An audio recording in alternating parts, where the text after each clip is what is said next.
Bayangkan, ketika semua orang berlomba mengejar jabatan, ada seorang kiai di Jombang yang justru menolaknya. Bukan jabatan kecil, tapi tawaran menjadi Menteri Agama Republik Indonesia. Alasannya? Bukan karena takut, bukan pula karena sombong, tapi karena satu hal yang membuat ribuan orang menangis haru. Beliau lebih memilih mengajar santri di pondok kecilnya daripada duduk di kursi kekuasaan. Inilah kisah nyata yang bikin hati kita bergetar tentang keikhlasan seorang ulama sejati. Sebelum kita mulai kisah luar biasa ini, jangan lupa tekan tombol subscribe, like, dan komen. Karena dengan dukungan kalian, kisah penuh hikmah seperti ini bisa terus kami hadirkan untuk menguatkan hati dan menenangkan jiwa. Sore itu di Jombang, langit berwarna tembaga keemasan. Hujan baru saja reda, meninggalkan aroma tanah basah yang menenangkan. Di sudut sebuah desa, berdirilah pondok kecil bernama Al-Mubarok, tempat ratusan santri menimba ilmu di bawah bimbingan Kiai Ahmad Nawawi, seorang ulama yang dikenal rendah hati dan bersahaja. Rumah beliau berdinding papan, beratap genteng tua yang sebagian telah berlumut. Tak ada kemewahan di sana, namun suasana damainya selalu menenangkan siapapun yang datang.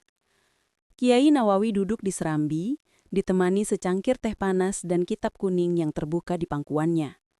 Suara santri mengaji di langgar terdengar lirih, bersahut-sahutan dengan kokok ayam petang.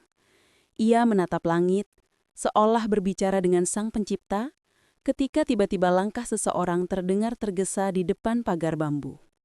"Assalamualaikum, Yai." Suara berat itu datang dari seorang pria berjas rapi, terlihat kontras dengan kesederhanaan pondok. Nafasnya tersengal, namun wajahnya menunjukkan kegembiraan bercampur kehormatan. "Waalaikumsalam, Nak. Silakan masuk," jawab Kiai Nawawi lembut. "Dari mana, kalau boleh saya tahu?" Saya dari Jakarta, Yai," ujar pria itu sambil menunduk hormat. "Saya diutus langsung oleh pihak Kementerian Agama. Ada kabar penting yang harus saya sampaikan kepada panjenengan." Para santri yang kebetulan lewat terhenti, sebagian menatap penasaran. Kabar dari Jakarta bukan hal biasa di pondok kecil seperti ini. Kiai Nawawi mempersilahkan tamunya duduk, lalu menuangkan teh ke cangkir kecil di depannya. "Minumlah dulu. Tak elok membicarakan urusan penting sebelum dahaga hilang," ucap beliau dengan tenang. Pria itu tersenyum gugup, lalu berkata pelan, "Bapak Presiden mendengar tentang ketulusan panjenengan membina santri dan pengaruh besar panjenengan di masyarakat. Karena itu, beliau ingin menawarkan jabatan Menteri Agama Republik Indonesia." Kalimat itu bagai petir di sore yang tenang. Beberapa santri yang mendengar tanpa sengaja saling pandang, tak percaya dengan apa yang baru mereka dengar. Seorang kiai kampung sederhana yang lebih sering memegang sapu halaman daripada pena kebijakan negara, tiba-tiba ditawari kursi tertinggi dalam bidang agama di negeri ini. Namun Kiai Nawawi tetap diam. Tatapan matanya lembut, tidak menunjukkan rasa terkejut atau bangga. Beliau hanya menatap jauh ke halaman, melihat anak-anak santri kecil yang berlarian tanpa alas kaki. Tawa mereka mengisi udara sore. Setelah lama hening, ia berkata pelan, "Jabatan menteri ya, Nak?" "Iya, Yai," jawab sang utusan penuh harap. "Beliau sangat menghormati panjenengan. Negara membutuhkan orang seperti Kiai. Bersih, jujur, tidak tergoda dunia." Kiai Nawawi menatap mata tamunya dalam-dalam. "Nak," katanya, "aku ini hanya guru kampung. Aku mengajar agar anak-anak ini bisa mengenal huruf dan mengenal Allah. Kalau aku pergi ke Jakarta, siapa yang akan menjaga mereka? Siapa yang akan menuntut mereka dalam diam malam ketika hatinya gelisah?" Utusan itu terdiam. Kalimat sederhana itu seperti menampar kesadarannya sendiri. Di balik kesahajaan kiai tua itu, tersimpan makna pengabdian yang jauh lebih tinggi daripada sekedar jabatan atau kekuasaan. Kiai Nawawi lalu berdiri perlahan, mengambil tongkat kayu tua yang selalu menemani langkahnya. "Jabatan itu ujian, Nak. Banyak yang naik karena jabatan, tapi tidak sedikit pula yang jatuh karena jabatan. Aku takut jika aku ke Jakarta aku lupa jalan pulang ke masjid." Tamu itu menunduk, terharu. Ia tak menyangka, di balik dinding bambu yang rapuh, tersimpan keteguhan yang begitu kokoh. Azan maghrib berkumandang dari langgar kecil di samping pondok. Suaranya melengking merdu, membelah udara sore.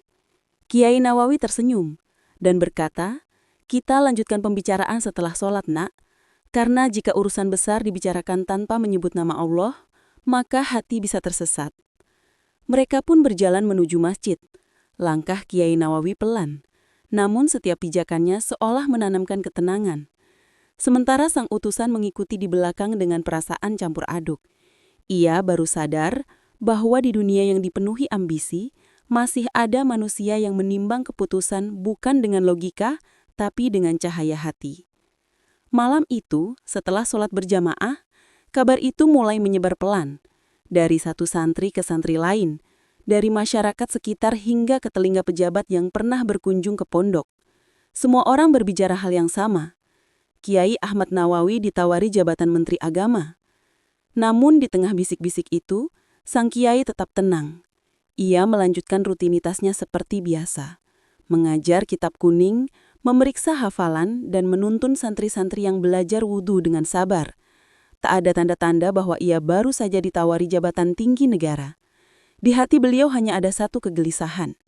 Bukan karena tawaran besar itu, tetapi karena ia takut kehilangan ketenangan jika hatinya sedikit saja condong pada urusan dunia. Dan malam itu, di antara suara jangkrik dan desir angin, beliau berbisik lirih dalam sujudnya.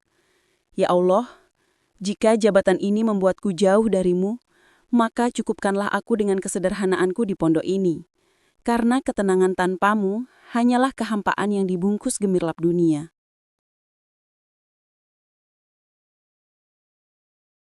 Malam itu, pondok Al-Mubarak terasa lebih hening dari biasanya. Angin malam bertiup lembut, menembus celah-celah dinding bambu, membawa aroma tanah basah dan kayu jati yang tua. Di langit, bulan menggantung setengah, memantulkan cahaya keemasan yang jatuh di pelataran pondok. Suasana itu begitu damai. Namun di dalam hati Kiai Ahmad Nawawi, ada sesuatu yang menggeliat, sebuah pergulatan batin yang tidak bisa dijelaskan dengan kata-kata. Setelah jemaah Isya selesai, santri-santri satu persatu kembali ke asrama. Beberapa di antara mereka masih duduk di serambi, melanjutkan hafalan kitab kuning atau membaca wirid sebelum tidur. Sementara itu, Kiai Nawawi masuk ke ruang kecil di samping masjid, tempat ia biasa beribadah di tengah malam. Di ruangan itulah, rahasia terbesar hidupnya sering terungkap. Bukan melalui kata-kata, tapi melalui air mata dan doa yang tak pernah berhenti mengalir. Beliau duduk di atas sajadah yang sudah mulai pudar warnanya. Di sampingnya, lampu minyak kecur berkelap-kelip, seolah ikut menyaksikan perbincangan hamba dan Tuhannya. Kiai Nawawi mengangkat kedua tangannya perlahan, dan dengan suara lirih bergetar, beliau berdoa. "Ya Allah, hamba-Mu ini hanyalah orang tua yang lemah. Dunia datang menawarkan kehormatan, tapi hamba takut kehormatan itu justru menjadi tirai antara diri ini dan-Mu." Suara doa itu begitu lembut, namun menggema kuat di dalam ruangan kecil itu. Setiap kalimat terasa tulus, seperti tetesan air yang jatuh ke tanah kering.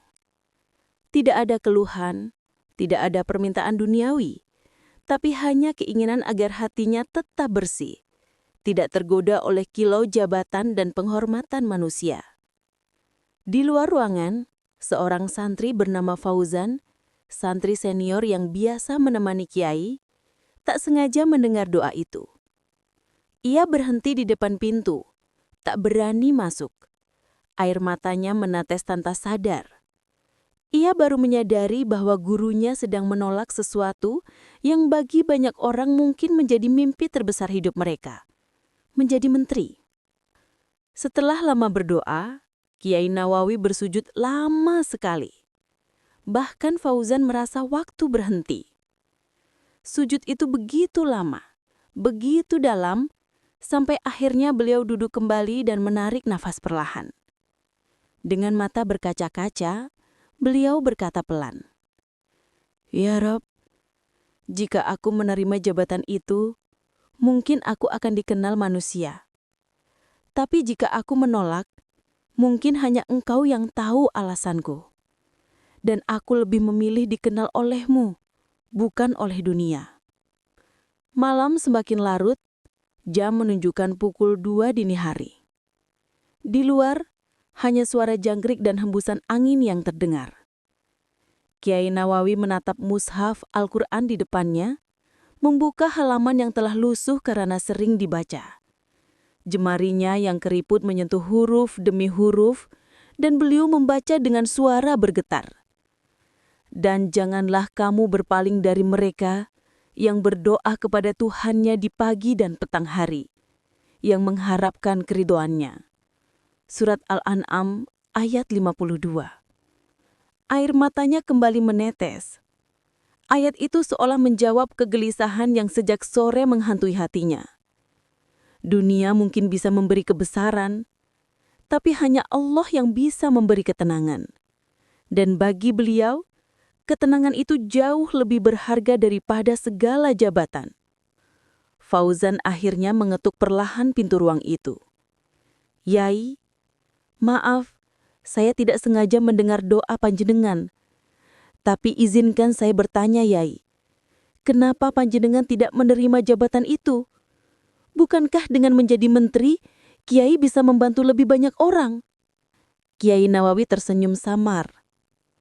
"Nak Fauzan," ucapnya lembut, "kebaikan itu bukan tentang seberapa tinggi jabatan kita, tapi seberapa besar keikhlasan kita dalam melakukannya. Kalau jabatan membuat hati gelisah, maka ia bukan lagi amanah, tapi ujian. Dan ingat nak, bukan semua orang kuat menanggung kehormatan. Kadang kehormatan justru menjerumuskan seseorang lebih dalam dari dosa yang terlihat kecil. Karena itu, biarlah aku menjaga pondok ini. Ini sudah cukup bagiku." Fauzan hanya bisa menunduk. Kata-kata itu seperti menampar kesadarannya sendiri. Ia paham kini bahwa kebesaran sejati tidak selalu datang dari pangkat atau kekuasaan, tapi dari hati yang tetap tenang dalam kesederhanaan. Malam itu berakhir dengan suasana haru. Sebelum tidur, Fauzan menatap langit dari balik jendela asrama dan berkata lirih dalam hati, "Ya Allah, jadikan aku seperti guruku, tidak haus akan dunia, tapi rindu akan-Mu." Sementara itu, Kiai Nawawi di dalam kamarnya sudah kembali bersujud. Sajadah tua itu kembali basah oleh air mata. Tak seorang pun tahu berapa banyak malam seperti ini yang telah beliau lalui. Malam-malam di mana dunia datang mengetuk, tapi beliau memilih untuk tetap di jalan Allah. Dan malam itu doa-doa yang dipanjatkannya menjadi saksi bahwa seorang ulama sejati bukanlah yang dikejar kehormatan dunia, tapi yang berusaha sekuat tenaga agar tidak terjerat oleh dunia.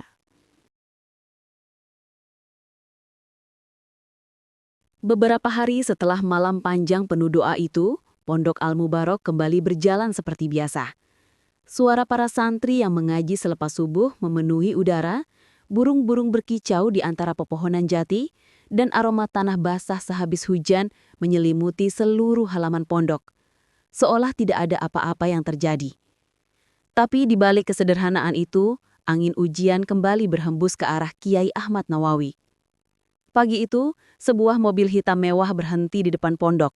Dari dalamnya keluar dua pria berjas rapi, bersepatu mengkilap, dan mengenakan peci nasional. Warga sekitar yang sedang melintas langsung memperlambat langkahnya. Penasaran siapa yang datang ke pondok yang terkenal dengan kesederhanaannya itu. Salah satu dari pria itu memegang map tebal, sementara yang lain membawa bungkusan besar. Fauzan yang saat itu sedang menyapu halaman sempat tertegun. Mobil sekelas itu jarang sekali masuk ke lingkungan pondok. Ia segera menghampiri tamu tersebut dan menunduk sopan. "Maaf, Bapak berdua mencari siapa?" tanyanya. "Kami ingin bertemu dengan Kiai Ahmad Nawawi," Jawab salah satu pria itu ramah. Kami dari kementerian, diminta langsung untuk menyerahkan surat resmi dari Jakarta. Beberapa menit kemudian, Kiai Nawawi keluar dari serambi dengan langkah pelan namun tegap. Wajahnya bersih, sorbannya rapi, dan matanya teduh seperti biasa. Beliau menyalami kedua tamu itu dengan penuh hormat, tanpa sedikit pun rasa canggung. Tidak ada rasa terkejut, seolah beliau sudah tahu siapa yang akan datang pagi itu. Setelah duduk di ruang tamu sederhana, pria pertama membuka map besar dan menyerahkan sebuah surat resmi berkop kementerian. Ini surat resmi dari Jakarta, Kiai, katanya dengan suara penuh penghormatan. Pemerintah tetap berharap panjenengan bersedia menjadi Menteri Agama. Presiden sendiri sangat menghormati panjenengan. Beliau percaya, dengan bimbingan moral dari Kiai seperti Anda, bangsa ini akan lebih baik. Kiai Nawawi menerima surat itu dengan tangan bergetar ringan. Beliau membaca sekilas, lalu menutupnya dengan tenang. Senyumnya tak berubah, lembut seperti embun pagi. Terima kasih atas kehormatan ini, ucapnya perlahan. Tapi saya hanyalah guru ngaji di kampung. Amanah itu terlalu besar bagi saya. Pria yang membawa surat tampak kebingungan. Tapi Kiai, ini bukan sekedar kehormatan. Ini kesempatan untuk memperbaiki sistem keagamaan di negeri ini. Panjenengan bisa membuat perubahan besar dengan dukungan penuh dari pemerintah. Ia berhenti sejenak lalu menambahkan. Dan tentu saja, segala fasilitas akan disediakan. Rumah dinas, kendaraan, gaji besar, pengawal pribadi. Belum sempat ia melanjutkan, Kiai Nawawi tersenyum dan berkata lembut. Fasilitas, jabatan, dan penghormatan, semua itu tidak akan bertahan lama, Nak. Yang saya cari bukan penghormatan dari manusia, tapi keridhoan dari Allah. Ruangan seketika hening, hanya jam dinding tua yang berdetak pelan. Kiai melanjutkan, saya tidak anti pada jabatan, tapi saya takut jika suatu hari saya sibuk mengurus urusan negara, saya lupa mengurus hati sendiri. Fauzan yang berdiri di pojok ruangan hampir menahan air mata. Ia tahu, setiap kata yang keluar dari lisan gurunya bukanlah penolakan sombong, melainkan bentuk keikhlasan tertinggi. Pria yang datang dari kementerian itu terlihat bimbang. Ia menatap rekannya, lalu mengangguk pelan. Sebelum pamit, ia mengeluarkan satu bungkusan besar dari tas hitamnya. Kalau begitu, Kiai, mohon jangan ditolak setidaknya hadiah kecil ini dari Presiden. Ucapnya menyerahkan amplop berisi sejumlah besar uang. Sebagai bentuk penghargaan atas jasa dan keteladanan panjenengan.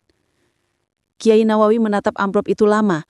Beliau kemudian tersenyum dan berkata pelan. Anak muda, tolong sampaikan kepada Presiden bahwa saya lebih senang jika uang ini disalurkan untuk memperbaiki jalan menuju pondok. Banyak santri dan warga yang kesulitan lewat ketika hujan turun. Itu lebih bermanfaat. Kedua tamu itu terdiam. Tidak ada yang bisa mereka katakan. Salah satu dari mereka bahkan menunduk dalam. Matanya berkaca-kaca. Ia berkata lirih. Saya tidak pernah melihat orang seperti panjenengan, Kiai. Dunia bisa menawar apapun, tapi tidak bisa membeli hati yang sebersih ini. Kiai Nawawi tersenyum lembut, menepuk pundak tamu itu. Yang mahal bukan karena saya, Nak, tapi karena ketenangan itu tidak dijual di pasar. Dunia bisa memberi segalanya, tapi tidak bisa memberi kedamaian. Dan kedamaian itu hanya bisa didapat jika hati tidak tergantung pada dunia. Ketika kedua tamu itu meninggalkan pondok, mereka berjalan dengan langkah yang berat. Dalam hati mereka ada sesuatu yang berubah, seperti baru saja disadarkan akan makna sejati dari kehormatan. Sementara itu, di serambi, Fauzan menatap gurunya lama. Yai, panjenengan tahu kan kalau itu bukan tawaran biasa? Semua orang pasti akan menerimanya. Kiai Nawawi menatap Fauzan dengan senyum bijak. Nak, kalau kita terlalu sibuk mengejar dunia, nanti kita lupa bahwa dunia ini cuma tempat singgah. Tidak apa-apa, orang lain menganggap kita bodoh karena menolak jabatan, asalkan kita tidak bodoh di hadapan Allah. Angin sore kembali berhembus lembut. Suara santri mengaji menggema dari surau kecil di ujung pondok. Dan di tengah cahaya senja yang mulai meredup, tampak sosok Kiai Nawawi duduk bersila, menatap mushaf di tangannya dengan wajah yang sebegitu damai, seolah tidak ada beban dunia yang bisa menggoyahkan ketenangan di hatinya.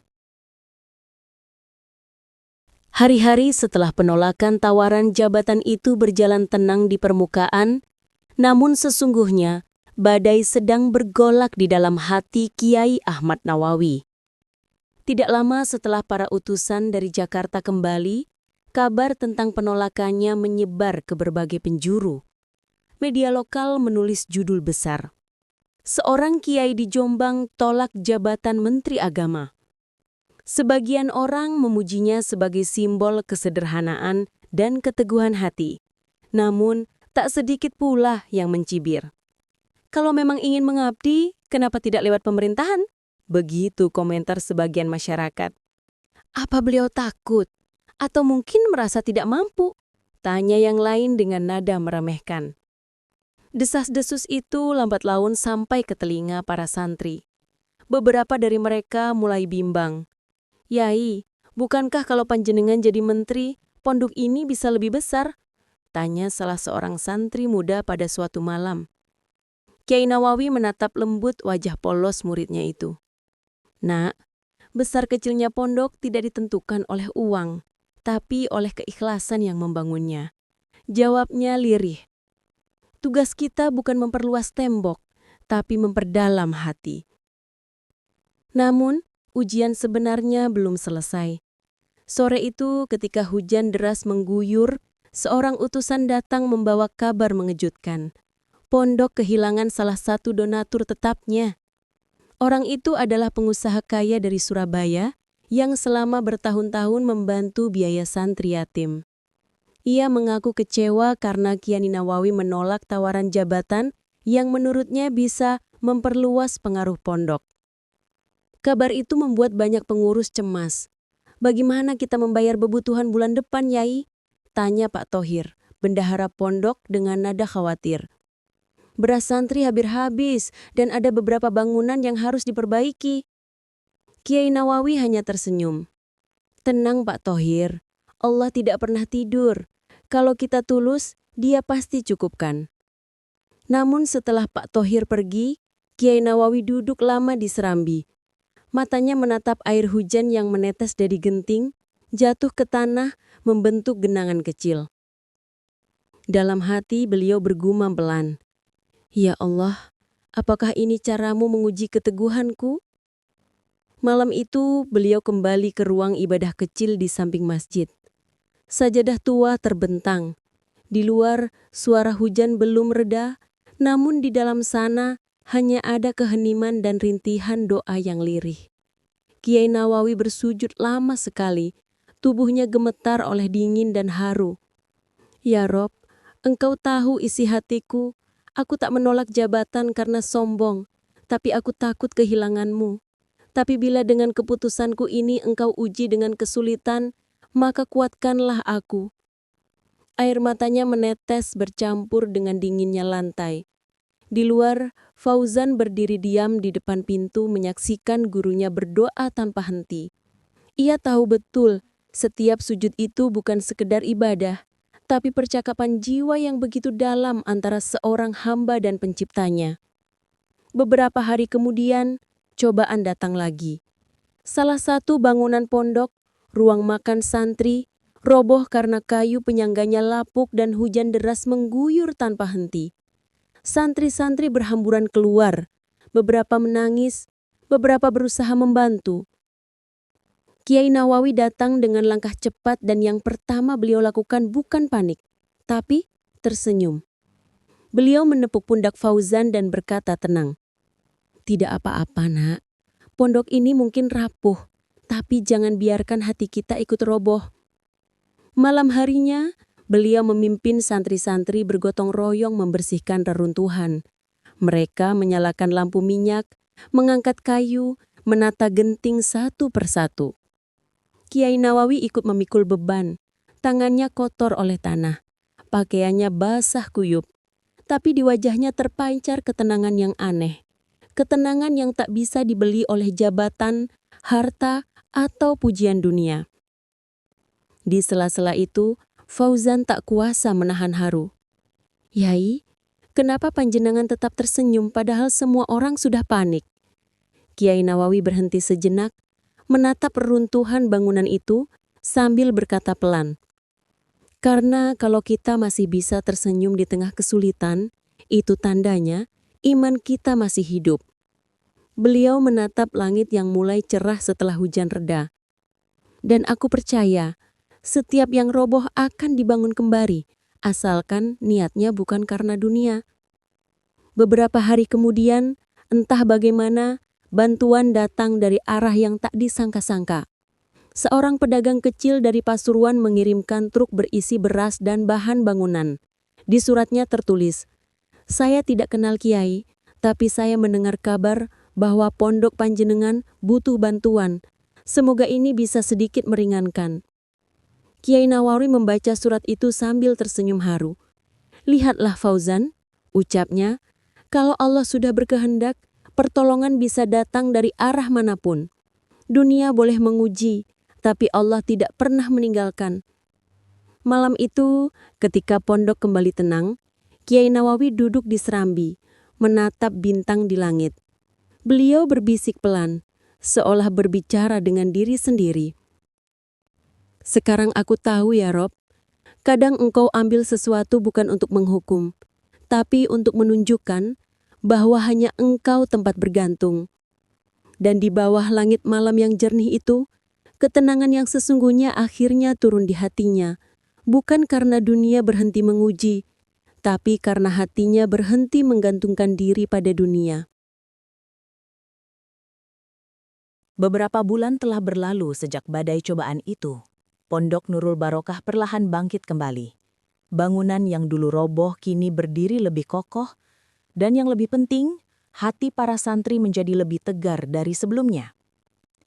Mereka tak lagi hanya belajar membaca kitab kuning, tapi juga membaca kehidupan, bahwa sabar dan ikhlas adalah pelajaran paling tinggi yang diajarkan oleh sang kiai. Suatu sore di bulan Ramadan, udara di Jombang terasa lembut. Cahaya matahari menembus celah daun mangga di halaman pondok, menciptakan bias keemasan yang hangat. Di serambi masjid, Kiai Ahmad Nawawi duduk bersila dikelilingi para santri. Wajah beliau terlihat lebih pucat dari biasanya, tapi senyumnya tetap menenangkan. "Anak-anakku," ucapnya pelan, "hidup ini bukan tentang berapa tinggi jabatan yang kita miliki, tapi seberapa dalam kita mencintai kebenaran." Semua santri terdiam, mendengarkan dengan penuh perhatian. "Kalau kalian nanti jadi orang besar, jangan bangga karena pangkat. Tapi banggalah kalau kalian bisa tetap sederhana. Karena kesederhanaan itu bukan berarti miskin, tapi tanda bahwa hatimu cukup." Kiai Nawawi berhenti sejenak, memandang wajah-wajah muda yang kelak akan membawa ajarannya keluar sana. "Kiai kalian ini tidak menolak jabatan karena benci dunia. Aku hanya takut kalau dunia yang justru memenjarakan niatku." Ucapan itu membuat beberapa santri menunduk menahan tangis. Fauzan, yang kini menjadi tangan kanan Kiai, hanya bisa menatapnya dengan mata berair. "Yai, panjenengan sudah mengajarkan kami makna hidup yang sesungguhnya." Kiai Nawawi tersenyum lembut. "Fauzan, ingatlah, kita ini bukan siapa-siapa tanpa ridho Allah. Maka kalau suatu saat engkau diuji dengan kehormatan dunia, pilihlah ridho Allah di atas segalanya." Sore itu setelah memberi nasihat panjang, beliau bangkit dan menuju masjid kecil di pojok pondok. Seperti biasa, beliau menunaikan sholat sunnah dengan khusyuk. Tak ada yang tahu, sore itu akan menjadi sholat terakhirnya di dunia. Menjelang maghrib, Fauzan mengetuk pintu kamar Kiai untuk mengingatkan waktu berbuka. Tidak ada jawaban. Ia membuka pintu perlahan dan menemukan gurunya duduk bersila di atas sajadah. Al-Quran masih terbuka di pangkuan, wajahnya teduh seperti sedang tidur. Namun tubuh itu tak lagi bergerak. Suasana pondok mendadak berubah, tangisan pecah di mana-mana. Para santri berlari ke masjid, sebagian memeluk kitab, sebagian lagi hanya bisa bersimpuh di tanah. Fauzan menggenggam tangan gurunya yang kini dingin, sembari berbisik lirih. "Yai, panjenengan sudah menang melawan dunia." Berita wafatnya Kiai Ahmad Nawawi menyebar cepat. Ribuan orang datang dari berbagai daerah. Bahkan ada tokoh-tokoh penting dari Jakarta yang pernah menawarkan jabatan dulu. Mereka datang dengan wajah tertunduk, menyadari bahwa lelaki bersorban putih yang kini terbujur kaku itu jauh lebih besar dari sekedar seorang pejabat. Ketika jenazah diusung menuju pemakaman, suasana menjadi sangat haru. Di sepanjang jalan, masyarakat berdiri menunduk membaca salawat. Udara sore itu terasa hening, seolah bumi ikut berduka atas kepergian seorang yang hidupnya sepenuhnya untuk ilmu dan ketulusan. Di pemakaman, Fauzan berdiri di antara para santri, menggenggam kitab peninggalan sang guru. Setelah jenazah dimasukkan ke liang lahat, ia menatap tanah basah itu dengan air mata yang tak bisa dibendung.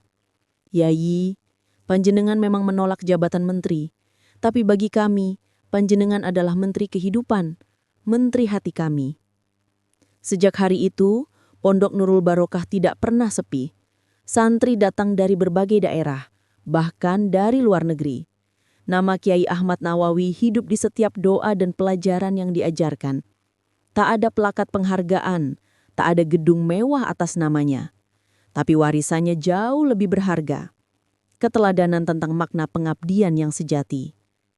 Beberapa tahun kemudian, Fauzan yang kini menjadi pengasuh pondok sering mengulang pesan terakhir gurunya kepada para santri baru. Jangan kejar jabatan, jangan takut kehilangan dunia. Karena dunia ini bukan tujuan, hanya jalan menuju Allah. Dan kalau engkau berjuang dengan hati yang tulus, meski tidak dikenal manusia, engkau akan dikenal oleh langit. Dan setiap kali ia mengucapkannya, angin sore di Jombang berhembus pelan melewati pepohonan pondok, seolah membisikkan doa dari seorang kiai yang dulu memilih kesederhanaan daripada kekuasaan.